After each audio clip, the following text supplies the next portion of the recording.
students, welcome the TSN school. Now we'll start chapter number 4, the treasures within. Teaser means होता है खजाना। कैसे मतलब जो ये चैप्टर है इसमें कैरेक्टर है वो अपने जो बातें हैं मतलब अपने मन से रिलेटेड जो बातें कैसे बताते हैं और कैसे उन्होंने फाइनली एक अचीवमेंट प्राप्त किया उसके बारे में हम पढ़ेंगे। Every child is a potential achiever and is different from other children in her his style of learning and area of interest. जो हर बच्चा होता है मतलब प्रत्येक बच्चा क्या होता है सफलता प्राप्त करता है, अचीवमेंट अपना प्राप्त करता है। उसका जो सीखने का ढंग होता है वो अलग होता है, उसकी रुचि जो होती है, इंटरेस्ट जो होता है वो अलग होता है। सब मतलब बच्चे जो होते हैं वो सबका इंटरेस्ट अलग अलग होता है, सबका तरीका अलग अलग होता है, बट फिर भी वो अपने तरीके से अपने इंटरेस्ट के थ्रू क्या करते हैं, एक अचीवमेंट प्राप्त करते ही है। Read the interview that follows, it is based on a conversation between mister Bela Raja, editor of Sparsh. जो बेला राजा वो क्या एक फीमेल कैरेक्टर है जो कि क्या है, एडिटर है स्पर्श के अंदर। A newsletter from the resources centre the valley school Bangalore and mister Hafiz Contractor one of India's leading architects. इसके अंदर क्या है कि एक न्यूज़पेपर है जिसके अंदर पूरा इंटरव्यू दिया गया है कि जो मिस्टर हाफिज़ है वो क्या है, कॉन्ट्रैक्टर है, काफ़ी मतलब अच्छे कॉन्ट्रैक्टर है इंडिया के। और उनके साथ किसका मतलब उनका जो इंटरव्यू वो कर ले रहे हैं ये मिस बेला राजा। मिस बेला राजा क्या है, एक फ़ीमेल एडिटर है जो कि हाफिज़ से क्या कर रही है, इंटरव्यू में बातचीत कर रही है, उसके बारे में हम पढ़ेंगे।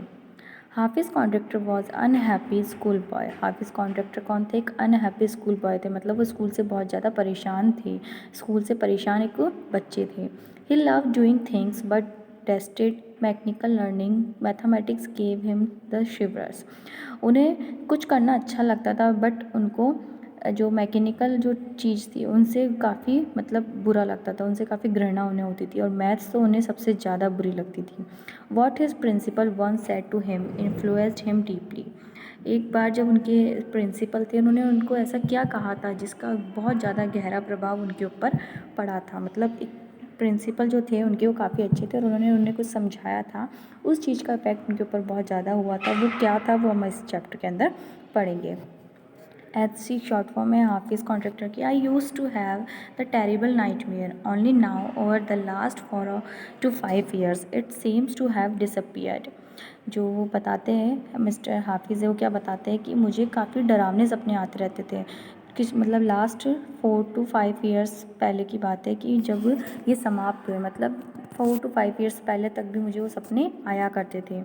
बेला राजा क्वेश्चन करती है, what nightmare are you talking about and why do you think it was disappeared now.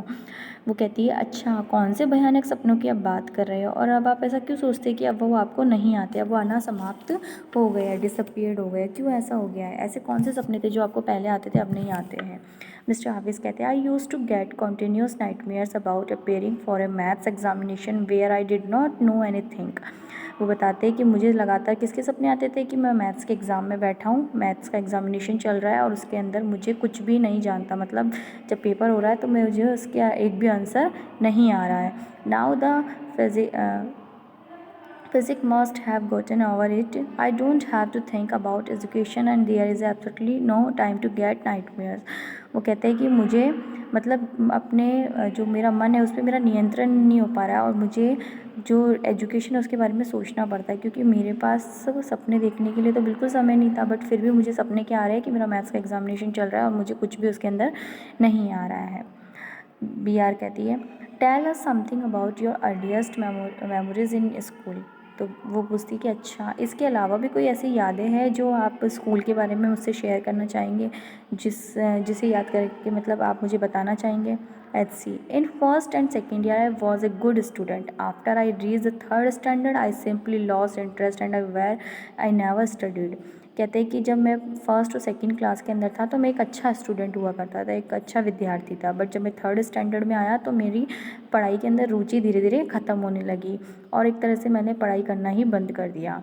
I use to be interested in games, running around, playing jokes and pranks on others. मुझे क्या अच्छा लगता था, games अच्छे लगते थे, इधर उधर दौड़ना अच्छा लगता था, हंसी मजाक करना, किसी का मजाक उड़ाना, हंसी ठिठोली करना, इस टाइप की चीज़ें मुझे बहुत ज़्यादा पसंद थी। I would copy in class during exam times, और हमेशा मैं क्या करता था एग्ज़ाम टाइम में कॉपी करके नकल करके ही पास हुआ करता था। I would try to get hold of the examination paper that had been prepared and study it, as I could not remember things that had been taught to me in class. कहते कि मतलब जब exams होते थे तो मैं उसके लिए पढ़ ही नहीं पाता था, और मैं पढ़ने का प्रयास तो बहुत करता था, और मुझे अच्छे से याद है कि मैं मतलब पढ़ने की कोशिश भी करता था, बट मैं पढ़ाई कर ही नहीं पाता था। जो पढ़ाई वाली बातें वो तो मुझे याद ही नहीं आती है। हमेशा मैं चीटिंग करके एग्ज़ाम के अंदर पास हुआ करता था। However later one sentence spoken to my by the principal changed my life. But मेरे जो स्कूल प्रिंसिपल थे उन्होंने मुझे एक बार एक वाक्य कहा था, एक बार उन्होंने मुझे एक वर्ड कहा था, सेंटेंस कहा था, जिसके कारण क्या हुआ, मेरी लाइफ पूरी बदल गई, मेरा जीवन बदल गया। When I approached my 11th standard, the principal called me and said, "Look here, son, I have been seeing you from day one." जब मैं 11th स्टैंडर्ड में आया तो प्रिंसिपल जो थे उन्होंने मुझे अपने पास बुलाया और कहा, देखो बेटा, मैं तुम्हें फर्स्ट दिन से देख रहा हूँ, मतलब जब तुम स्कूल में फर्स्ट डे से आए थे तब से मैं तुम्हें देख रहा हूँ। You are a good student, तुम क्या हो, एक अच्छे विद्यार्थी हो, but you never studied, but तुम पढ़ाई कभी नहीं करते। I have taken care of you till today, आज तक मैंने तुम्हारा ध्यान रखा। प्रिंसिपल क्या कहते हैं कि आज तक मैंने तुम्हारा ध्यान रखा है और तुम एक अच्छे स्टूडेंट हो। Now I can no longer take care of you, so you do it yourself. वो कहते हैं कि आज तक मैंने तुम्हारा ध्यान तो रखा है और तुम बहुत अच्छे स्टूडेंट भी हो, बट तुम पढ़ाई नहीं करते हो, इसलिए अब वो समय आ गया है कि तुम्हें तुम्हारा ध्यान खुद को ही रखना पड़ेगा, इसलिए तुम्हें अपना ध्यान स्वयं रखना है और आगे पढ़ाई अच्छे से करनी है। He talked me for 5 minutes, मतलब उन्होंने कम से कम मुझसे 5-10 मिनट बात की। You don't have your father, उन्होंने बताया कि तुम्हारे पे, मतलब उन्होंने मुझसे कहा कि तुम्हारे क्या है, फादर भी नहीं है।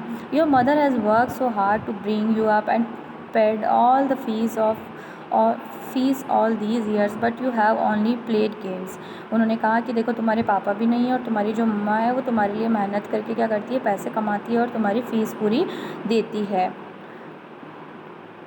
Now you should rise to the occasion and study, तो अब तुम्हें ये करना चाहिए कि तुम पढ़ाई करनी चाहिए, और अब तुम्हें ये सब चीज़ फ़ील करनी चाहिए कि तुम्हारी मदर जो है तुम्हारे लिए कितनी मेहनत करके तुम्हें पढ़ा रही है, तो अब तुम्हें उसकी कीमत समझनी चाहिए और तुम्हें स्टडी स्टार्ट कर देनी चाहिए। I use to be a very good sportsman, I had been the senior champion for so many years and I also was the cricket captain. वो बताते हैं कि जो मैं था, मतलब उन्होंने मुझसे जो पढ़ाई करने की प्रार्थना की, तो वो बताते हैं कि मैं एक अच्छा खिलाड़ी हुआ करता था, मतलब क्रिकेट के अंदर तो मैं हमेशा जीतता था और क्रिकेट टीम का मैं क्या था, कप्तान भी था। Used to play ever game but that year I did not step out on to the field.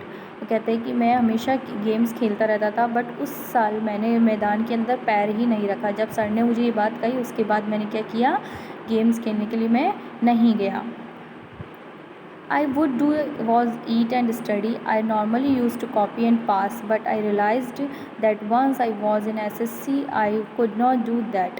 कहते हैं कि मतलब मैंने उस दिन के बाद गेम्स के लिए पैर वहाँ नहीं रखा, मतलब, और बताते हैं कि मैं हमेशा पहले पढ़ाई नहीं करता था, बट उसके बाद जब मैंने पढ़ाई करना स्टार्ट किया तो मैंने देखा कि मैं एक SSC का जब मैंने एग्ज़ाम फाइट किया तो उसके अंदर वो एग्ज़ाम मैंने अच्छे से पास किया। 50%, मतलब मैं उसके अंदर लाके पास हुआ। When I got a second class 50% in my SSC, my principal said, son, consider yourself as having got a distinction that this is my memory of my school days. उन्होंने बताया कि मतलब जब मैंने पढ़ाई वाला खाता जब स्टार्ट किया तो मैं 5th क्लास के अंदर जो मेरी बुक्स थी वो मतलब उस पढ़ना शुरू किया था फर्स्टली, जब मैंने सर की स्टार्ट की थी, जब मैंने 5th क्लास की बुक से स्टार्ट की थी, और नकल करके मैं हमेशा क्या करता था, पास करता था। बट जब मैंने SSC का एग्ज़ाम पास किया तो उसमें मैंने कितने प्राप्त किए अंक, 50% अंक आए। और जो प्रिंसिपल थे उन्होंने मुझे समझाया कि ये मतलब सबसे अच्छी मेहनत है तुम्हारी, और आज तुम बहुत अच्छे मतलब मेहनत से तुम्हारे जो मार्क्स आए वो बहुत अच्छी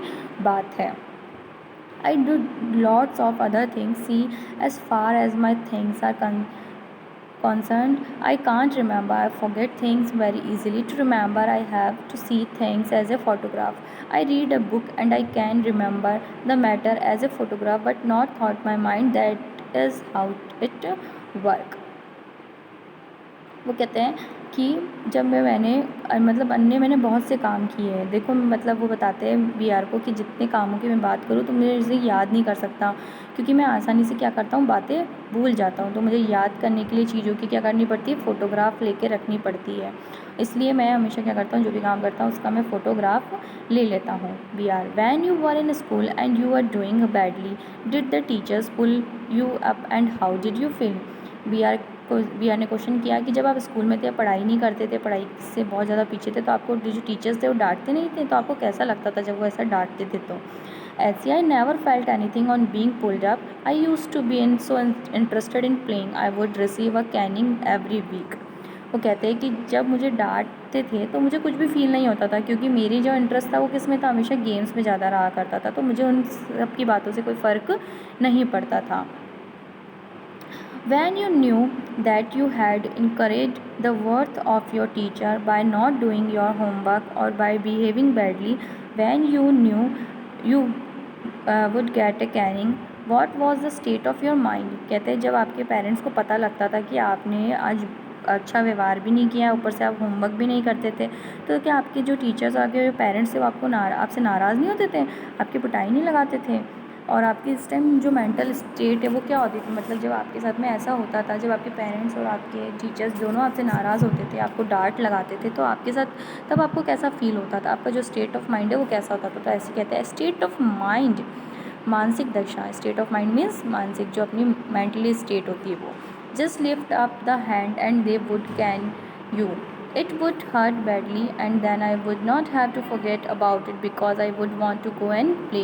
कहते हैं मतलब बस ये होता था कि वो मुझे मारते थे, हाथ मुझ पे उठाते थे, मुझे दर्द तो होता था बट फिर भी मैं उसे भूल जाता था, मुझे भूलना ही पड़ता था, क्योंकि मुझे जाकर क्या करना होता था, गेम्स खेलने होते थे, इसलिए मैं सारी चीज़ें भूल जाता था। B R, you never felt insecure और थ्रेटनेड। वो कहती है कि अच्छा कभी आपको मतलब ऐसा नहीं लगा कि आप पे खतरा है या आपको असुरक्षा सी फील ना हो, ऐसी फील नहीं हुआ? तो वो ऐसे कहते हैं I was just interested in playing and nothing else. वो कहते हैं बस मुझे क्या पसंद था, खेलना ही पसंद था, इसके अलावा मुझे किसी भी बात से कोई भी फ़र्क नहीं पड़ता था। I was most interested in funny pranks. One day I did not want to study, so I created a distraction for 1 whole hour. We played चोर पुलिस। कहते हैं कि जब मतलब मुझे सिर्फ क्या करना अच्छा लगता था, मतलब मजाक हंसी ठिठोली करना मुझे बहुत ज़्यादा पसंद था। तो एक दिन तो ऐसा हुआ कि मैं बिल्कुल नहीं पढ़ना चाहता था, तो मैंने क्या किया, अपना मन बनाया और मैं पूरा 1 घंटे तक हम लोग क्या खेलते रहे, चोर पुलिस खेलते रहे। Every Saturday we were allowed to go into town to see a movie. So what I would do was have no lunch and collect money for 40-50 students and run and buy the tickets. On my way back I would eat to my heart's content। कहते हैं हर शनिवार हमें क्या होता था, एक movie देखने की परमिशन मिलती थी, तो मैं क्या करता था, उस दिन खाना नहीं खाता था और जो 40-50 स्टूडेंट होते थे उनसे पैसा वैसा इकट्ठा करके हम लोग क्या करते थे, टिकट खरीदने के लिए भाग जाते थे। और जब हम बाहर जाकर मूवी देखते तो हम जी भर कर खाते थे, लौटते समय जब हम रिटर्न आते तो हम अच्छे से खाना खाते थे। I use to be the leader of a gang. कहते हैं कि मैं अपने गैंग का क्या था, लीडर था, नेता था। We would have gang fights and plan strategy. These things used to interest me more than my any academics. कहते हैं कि मैं मतलब है ना हमेशा क्या करता था, लड़ाई वड़ाई की योजना बनाता रहता था, और मुझे मतलब एजुकेशन में तो कोई इंटरेस्ट था ही नहीं, एकेडमिक में तो मुझे कोई इंटरेस्ट था ही नहीं, इसलिए हमेशा हम क्या करते थे, ऐसे ही मतलब मस्तीखोर वाले काम किया करते थे। Student used to book my textbook for the following year because they were almost brand new. I probably open them 1 day before exams. कहते हैं कि जो हमेशा लास्ट जो न्यू स्टूडेंट होते थे नेक्स्ट ईयर वाले, वो हमेशा मेरी बुक्स लेने की इच्छा रखते थे। क्यों? क्योंकि मेरी जो बुक्स होती थी एकदम नई की नई होती थी, पूरा साल निकल जाता था और मेरी बुक्स एकदम नई होती थी। क्यों? क्योंकि मैं तो क्या करता था, एग्ज़ाम के लास्ट दिन जिस दिन एग्ज़ाम होता था उसके एक दिन पहले ही बुक्स को खोल कर देखता था। तो जो मेरी बुक्स होती थी वो हमेशा साफ़ सुथरी और एकदम सही होती थी, इसलिए सारे बच्चे मेरी बुक्स लेने की इच्छा रखते थे। So students, we will continue this lesson in our next class. If you have any doubt, then note it down on your notebook. Thank you.